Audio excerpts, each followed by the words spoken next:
जैसा कि आप सब लोगों को पता है कि भारत में नई शिक्षा नीति लागू होने जा रही है। कैबिनेट में पास हो चुका है और मंजूरी भी इसकी मिलने वाली है। संसद में पास होने के बाद अब ये बिल बन जाएगा पूरा। अब नई शिक्षा नीति जो है वो बहुत ही ज़्यादा अच्छी बनाई गई है, एक आइडियल पोजीशन ला के खड़ा कर दिया है। और अगर जो आप इसकी बात करें, दोनों इसमें हमने कैट अकेडमी चैनल पर इसके वीडियो पार्ट 1 पार्ट 2 करके डाल दिए हैं। 1 से 12 तक का एक अलग वीडियो है और 12 से अगर हायर एजुकेशन के लिए एक अलग वीडियो है।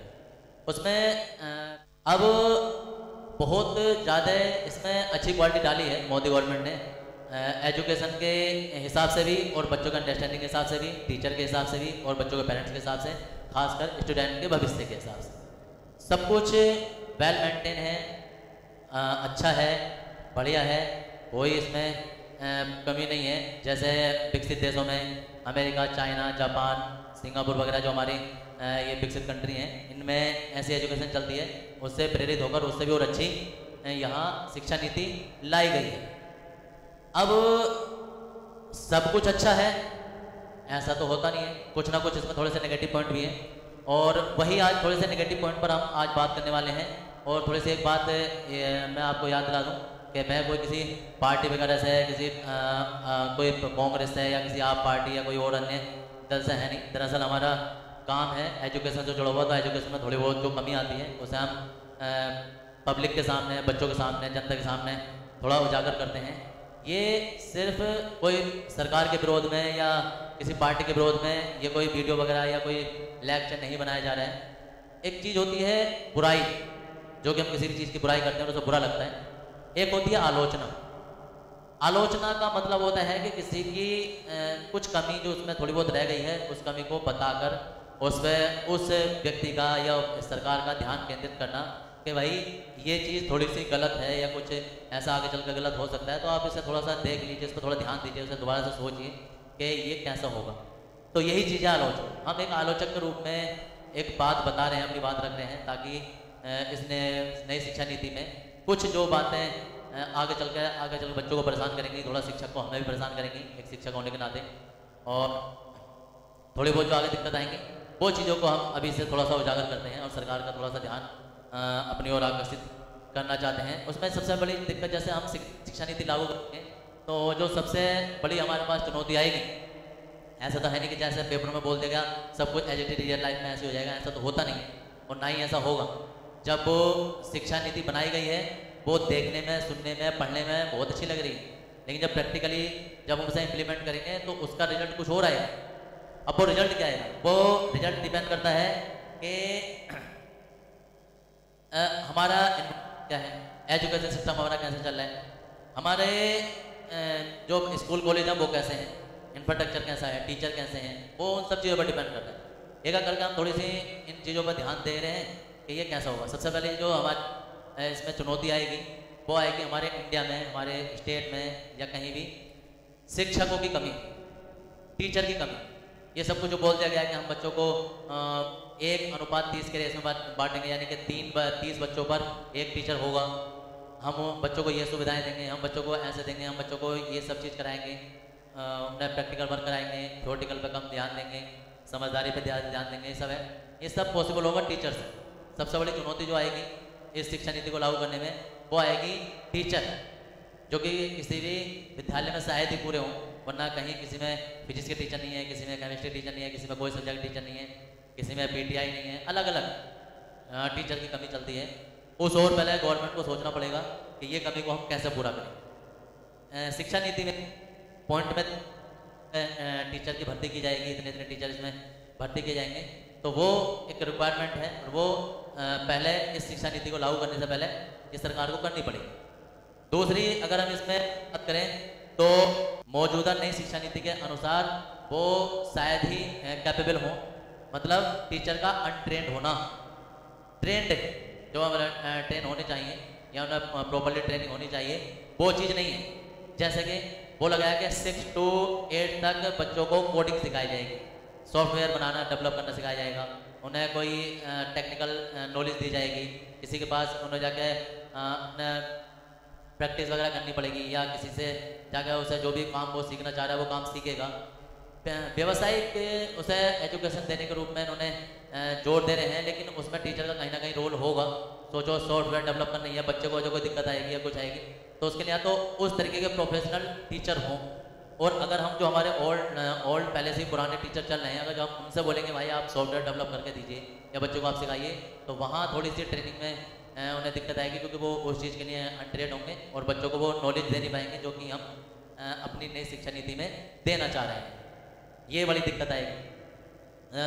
दूसरे जितने भी हमारे आगे के लिए बोला जा रहा है कि हम बच्चों को प्रैक्टिकल नॉलेज देंगे, दरअसल प्रैक्टिकल नॉलेज का मतलब होता है कि अगर किसी चीज़ को हम पढ़ा रहे हैं या कोई चीज़ को बता रहे हैं तो उसे लाइव प्रैक्टिकल करके उसे दिखाया जाए, तो वो चीज़ सबसे बड़ी चुनौती आएगी हमारे यहाँ नई शिक्षा नीति लागू करने में।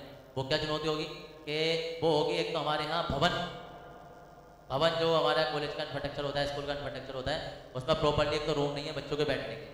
अगर रूम है तो उसमें लेंथ इतनी ज़्यादा है बच्चों की, तो पता चला कि 50 के रूम में 70-80 बच्चे और 100 बच्चे बैठे। ये कहीं भी स्कूल में हमारे यहाँ आजकल ये सब देखने मिल जाता है, ये होता है। और प्रैक्टिकल के लिए एक अलग सेपरेट लैब होनी चाहिए, फिजिक्स की अलग, केमिस्ट्री की अलग, बायोलॉजी की अलग और कंप्यूटर लैब अलग होती हैं। ये सब अलग अलग लैब होती हैं। इनके लिए एक अलग से भवन की ज़रूरत पड़ेगी, एक अलग से हमें कंस्ट्रक्शन खड़ा करना पड़ेगा, उसके लिए एक अलग से कॉस्ट आएगी। गवर्नमेंट बोल रही है 6% GDP को हम खर्च करेंगे, लेकिन ये तो बहुत पहले से 1960 से या 66 से कोठारी आयोग के टाइम से बोलते जा रहे हैं कि 6% GDP का 6% हम इसमें खर्च करेंगे, लेकिन ऐसा अभी तक हुआ नहीं है कि 6% हो। अलग अलग स्टेट जो होते हैं वो कोई 2%, 3%, 4% तक बड़ी मुश्किल से जाता है ये कुल GDP का, इतने परसेंट यूज़ हो पाता है। तो ये फंड की बहुत बड़ी थोड़ी दिक्कत आएगी। नीति में बोला गया है कि हम ऐसा एक फ़ंड बनाएंगे जिसमें जो कि एक रेगुलेटरी बनाएंगे जो कि फ़ंड रिलीज़ करेगा या फ़ंड प्रोवाइड करवाएगा, वो अभी है। अभी उसमें देखते हैं आगे चल के क्या टाइम, कुछ टाइम वगैरह लगेगा। एक चीज़ आती है जो इसमें नीति में सबसे ज़्यादा जोर दिया जा रहा है, और वो है digital classroom, digital class, online class, ये सब। अब सरकार को ये देखना चाहिए कि हमारे यहाँ लगभग 50% से ज़्यादा आबादी जो वो ग्रामीण क्षेत्र में है, और वहाँ भी बिजली पानी की इनकी बहुत बड़ी दिक्कत चलती है, और बहुत सारे लोगों को तो अभी स्मार्टफोन वगैरह भी नहीं है, किसी का है तो उसमें नेट की दिक्कत आती है। तो ये सब चीज़ अभी पॉसिबल नहीं हो पाएगी जब तक कि उन जगहों पर उनके जो जहाँ प्राइमरी स्कूल होंगे या जहाँ कहीं भी हम उन्हें कोडिंग सिखाएंगे या 6 से 8 तक जहाँ उन्हें जूनियर स्कूल में हम उन्हें ये पढ़ाई करवाएंगे, तो वहाँ लाइट की फैसिलिटी होनी ज़रूरी है, वहाँ प्रॉपरली क्लासरूम होने चाहिए, वहाँ लैब की फैसिलिटी होनी चाहिए। ये सारी फैसिलिटी अभी है नहीं। हमारे किसी भी प्राइमरी जूनियर में आप नहीं देखोगे शायद कहीं लैब भी है या कहीं कंप्यूटर क्लासें भी इतनी उससे चल रही हैं। कोई स्कूल होंगे लेकिन नॉर्मली ग्रामीण क्षेत्रों में ऐसा है नहीं। और अगर जो कहीं है भी, लैब वगैरह बना भी दी गई हैं, कहीं कंप्यूटर आ भी गए हैं, तो वहाँ प्रॉपरली लाइट की व्यवस्था और प्रॉपर उनके जो टीचर रेगुलर उनके क्लास अटेंड करवाते वो दिक्कत, वो सारी दिक्कत अभी उसमें चलती रहती है। फिर हमारे पास जो और दिक्कत आएगी, जो दूसरी इसमें अभी समस्या आएगी, भवन। दरअसल सारे के सारे जो हमारी शिक्षा नीति है वो व्यायाम पर, फिजिकल एजुकेशन पर और व्यावसायिक शिक्षा पर आधारित है। अब उन्हें स्पोर्ट्स को भी शामिल किया गया कि स्पोर्ट्स को भी हम एक सब्जेक्ट बनाएंगे।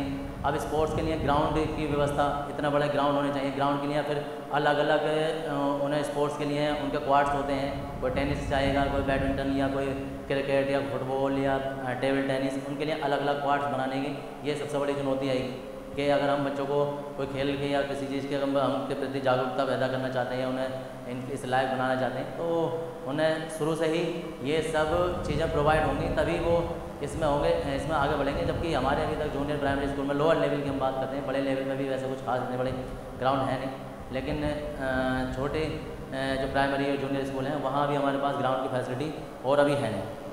फिर इसके बाद हमारा जो नेक्स्ट इसमें थोड़ी सी इसकी डीमेरिट चलती है हमारी शिक्षा नीति की, कि हमारे यहाँ सुविधाओं का, संसाधनों का अभाव रहता है। किसी भी स्कूल में आप चले जाओ, बैट जो टेनिस या कोई भी है वो है कहाँ, अगर कहीं है भी तो सिर्फ दिखावे के लिए रखें थोड़े बहुत। अब हर एक बच्चा जब कोई खेल खेलना चाहेगा या कोई भी प्ले में या किसी गेम में पार्टिसिपेट करेगा तो सबसे पहले प्रैक्टिस के लिए सब चीज़ों की ज़रूरत पड़ेगी, और वो प्रैक्टिस के लिए ग्राउंड होना चाहिए। संसाधन का अभाव जिसे हम बोल रहे हैं, सब उसे प्रॉपरली मिलने चाहिए स्कूल में। अभी वो सब चीज़ें, सुविधाओं का अभाव चल रहा है, शुरू से चल रहा है, आगे भी देखते हैं इसमें क्या होता है। सरकार को पहले इसकी भी व्यवस्था करनी चाहिए। तो ये आता है। अभी ग्रामीण लेवल पर हमारा अभी बहुत ज़्यादा है, यहाँ शिक्षा नीति इम्प्लीमेंट करने में सबसे बड़ी चुनौती पैदा होगी गवर्नमेंट के लिए। एक इसमें 12th के बाद में एक बात कही गई है नई शिक्षा नीति में, मल्टी डिसिप्लिन यूनिवर्सिटी बनाना। मल्टी डिसिप्लिन यूनिवर्सिटी का मतलब है कि हर स्कूल में हर एक रंग की पढ़ाई करवाएंगे। आप सोचो, अगर आप किसी यूनिवर्सिटी में सब किसी भी एक पर्टिकुलर यूनिवर्सिटी में अगर जो सब रंग की पढ़ाई होगी तो वो उस यूनिवर्सिटी की पहचान खत्म हो जाएगी। सोचो IIT है, IIT में जो गवर्नमेंट जबरदस्ती बोलेंगे हमें यहाँ डांसिंग क्लास चलानी है, हमें यहाँ एक्टिंग क्लास चलानी है, तो IIT का अस्तित्व खत्म हो जाएगा उससे। आप सोचो IIM में मैनेजमेंट के बजाय हम मेडिकल कॉलेज स्टार्ट कर दें, या मेडिकल कॉलेज में हम डांसिंग क्लास स्टार्ट कर दें, तो मल्टी डिसिप्लिन यूनिवर्सिटी में सबसे बड़ी दिक्कत यह आएगी कि सब भानुमति का पिटारा बन जाएगा, अपनी यूनिवर्सिटी अपनी पहचान खो देंगी। अगर मल्टी डिसिप्लिन यूनिवर्सिटी बनानी है, पहली बात तो बहुत सारी यूनिवर्सिटी पहले से ही अवेलेबल हैं, DU हैं या अपने बड़े बड़े ये यूनिवर्सिटी जितनी भी आ जाती है हमारे बारे जितने कुमाऊँ हैं या एस्ट में देख लो, तो वहाँ इसमें दिक्कत आ जाती है। दिक्कत क्या है कि इनमें पहले से ऑलरेडी कोर्स चल रहे हैं, सब रंग की ज़्यादातर कोशिश है कि पढ़ाई चल रही है, लेकिन अगर हम किसी ऐसी पर्टिकुलर यूनिवर्सिटी को से ये कहेंगे कि आप ये वाला कोर्स भी स्टार्ट कीजिए, तो वहाँ की उस यूनिवर्सिटी जो अब तक उसने पहचान बनाई है वो पहचान उसके अस्तित्व खत्म हो जाएगा। तो मल्टी डिसिप्लिन यूनिवर्सिटी बनाने का जो फैसला है, या तो सरकार को ये वापस ही लेना पड़ेगा, या जब इसे इम्प्लीमेंट करेंगे तो सारी यूनिवर्सिटी जो है वो घचमच ऐसी हो जाएंगी जिनमें हमें ये पहचान ही नहीं पड़ पाएगी कि किस यूनिवर्सिटी में क्या हो रहा है। उनकी पहचान अपनी ख़त्म हो जाएगी, जो एक पर्टिकुलरली किसी भी यूनिवर्सिटी की अपनी पहचान है।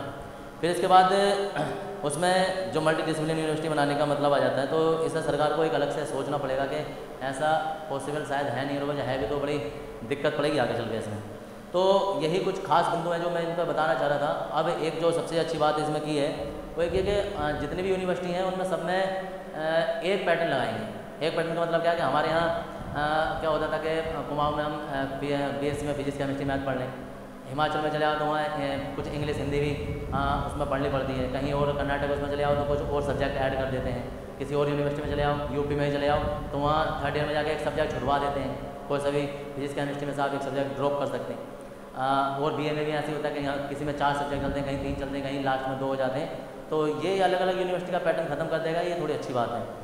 लेकिन इसमें भी अब यूनिवर्सिटी के ऊपर देखना पड़ेगा कि अब वो किस तरीके से ऐसे पैटर्न को लागू करते हैं, क्योंकि कुछ ना थोड़ा बहुत जो है अथॉरिटी उनके पास भी रहेगी, स्टेट के पास भी रहेगी कि वो इसे किस तरीके से लागू करते हैं।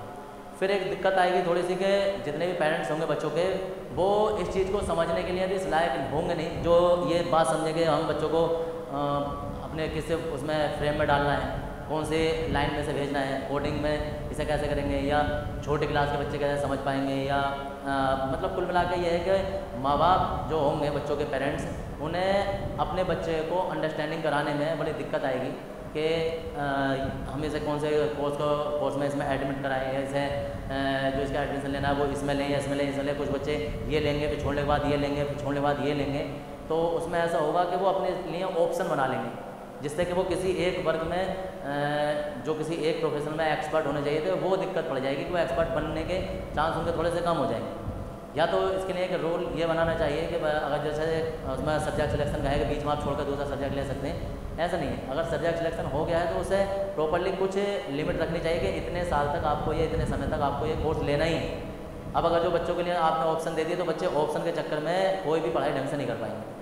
पता चला कि फिजिक्स वाले बच्चे ने किसी दोस्त ने पूछा, यार फिजिक्स नहीं केमिस्ट्री में मजा आया, तो सुन के वो केमिस्ट्री ले रहे हैं, फिर बाद वो सुनकर वो वाला सब्जेक्ट ले रहा है, फिर सुनकर वो ले रहा है। दरअसल बच्चे आपस में फ्रेंड सर्कल जो होगा, एक उनका जो सर्कल होता है उसमें ये चीज़ बहुत चलेगी कि तेरे पास ये है तो अपने ग्रुप टाइप से बन जाएगा, और जो जिस ग्रुप में छोड़ेगा दूसरे ग्रुप को ज्वाइन करेगा तो वो group by group subject selection करना पड़ जाएगा। ये बच्चों में थोड़ा सा चलता है, ये देखने मिलेगा।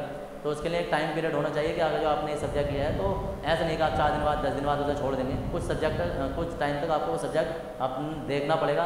हो सकता है शुरू में वो सब्जेक्ट अच्छा ना लगे, लेकिन बाद में उसको मज़ा आने लगे, तो ये गवर्नमेंट को इसके बारे में सोचना पड़ेगा। तो क्या क्या हो रहे हैं हमारे पास, एक तो टीचर ट्रेंड होने चाहिए, भवन पूरी तरीके से प्रॉपर्ली प्रिपेयर और तैयार होने चाहिए, लाइब्रेरी पूरी तरीके से बननी चाहिए, और टीचर जितने भी क्लास में कम चल रहे हैं वो टीचर पूरे होने चाहिए। बिजली पानी इन चीज़ों का अभाव जहाँ चल रहा है वो पहले ग्रामीण क्षेत्रों में ये चीज़ें पहले दुरुस्त की जाएँ, तो उसके बाद में ये सब चीज़ें लागू होने के लिए कैपेबल होगी। फिर एक आ जाती है कि ग्रामीण क्षेत्र में बड़े बड़े पुस्तकालय खोलेंगे, नई शिक्षा नीति में लगा बड़े बड़े पुस्तकालय खोलेंगे, लाइब्रेरी खोलेंगे। ऐसा पॉसिबल हो तो सकता है, लेकिन इसके लिए बहुत बड़ी चुनौती होगी। जब हम बोलने में तो बहुत आसान लग रहा है, लेकिन जब ग्रामीण क्षेत्र में हम बुक डिस्ट्रीब्यूट करेंगे या हम ये लाइब्रेरी खोलेंगे तो शहर में ग्रामीण क्षेत्रों में बहुत बड़ा अंतर होता है। ये लाइब्रेरी जाने में, लाइब्रेरी से बुक करने के लिए या और बहुत सारी चीज़ों के लिए, तो ये भी एक बहुत बड़ी चुनौती आएगी। तो लाइब्रेरी खोलना हुआ, या माँ बाप के थोड़े से या पेरेंट्स की अंडरस्टैंडिंग हुई, यूनिवर्सिटी के जो मल्टी डिसिप्लिन बनाना है ये हुआ, बच्चों का सब्जेक्ट सिलेक्शन जो है वो सिलेक्शन में एक लिमिट तक वो कुछ दिनों बाद एकदम से छोड़ ना दें, तो उसके लिए गवर्नमेंट को ये सोचना पड़ेगा, रूल रेगुलेशन बनाना पड़ेगा। और एक ये अथॉरिटी एक रेगुलेटरी बनाने के लिए अनाउंसमेंट कर रहे हैं गवर्नमेंट के, हम ये एक रेगुलेटरी बनाएंगे जो कि ये सारी UGC या NCT या AICT ये सब खत्म हो जाएंगे। NCERT तो चलो एक अलग पाठ्यक्रम दिया गया था, वो अलग है, लेकिन ये सब चीज़ें UGC वगैरह जितनी भी हमारी अथॉरिटी खत्म हो जाएंगी और कोई एक रूल रेगुलेटरी बनेगी तो ठीक है, लेकिन उसका एक पर्टिकुलरली काम होना चाहिए। अलग अलग डिपार्टमेंट के लिए जो अलग अलग आपने रेगुलेटरी बना दी तो वो आपस में टाई अप करती रहेंगी। जैसे कि अलग अलग गवर्नमेंट, अलग अलग राज्य गवर्नमेंट में कहीं राज्यपाल में और मुख्यमंत्री में टाई अप चलता रहता है कि दोनों की बात विवाद चलता नहीं है। तो ऐसे का जो बहुत सारे हम रेगुलेटरी का जो अलग अलग डिपार्टमेंट के लिए बनाएंगे तो उनमें टाई अप होता रहेगा। किसी एक बोर्ड की एक रेगुलेटरी होनी चाहिए, तो उसी का ही शासन उसमें चलना चाहिए, ऐसी कोई अथॉरिटी होनी चाहिए। तो कुल मिला के जो हम इसमें देखेंगे वो तो सब कुछ शिक्षा नीति में अच्छा है, लेकिन कुछ ये बिंदु हैं जिन पर के सरकार को ध्यान थोड़ा सा केंद्रित करना पड़ेगा, तब जाकर हमारी ये नई शिक्षा नीति प्रॉपरली जैसे विदेशों में और कहीं चलती है उससे भी अच्छी तरीके से लागू होगी।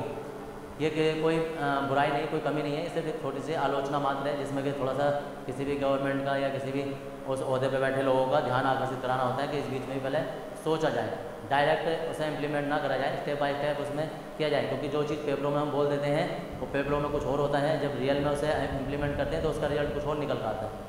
तो सिर्फ एक नॉर्मल पेपर में सिमट गई चीज़ ना रह जाए, बहुत अच्छी है। इसलिए सबको प्रॉपरली सबके घर तक द्वार तक ये चीज़ पहुँचेगी तो इसका बेनिफिट आगे चलकर भविष्य में 10 साल 20 साल 50 साल बाद बहुत अच्छा मिलेगा। एक नई पहल है, एक नई बात है, तो ये चीज़ सबके लिए फ़ायदेमंद साबित होगी अगर कुछ बिंदुओं को, नकारात्मक बिंदु हैं, इन बिंदुओं पर थोड़ा सा इन्हें पॉजिटिव तौर पर बदल दिया जाए। तो ये चीज़ देखेंगे और यही मुझे सरकार का ध्यान आकर्षित कराना था। धन्यवाद।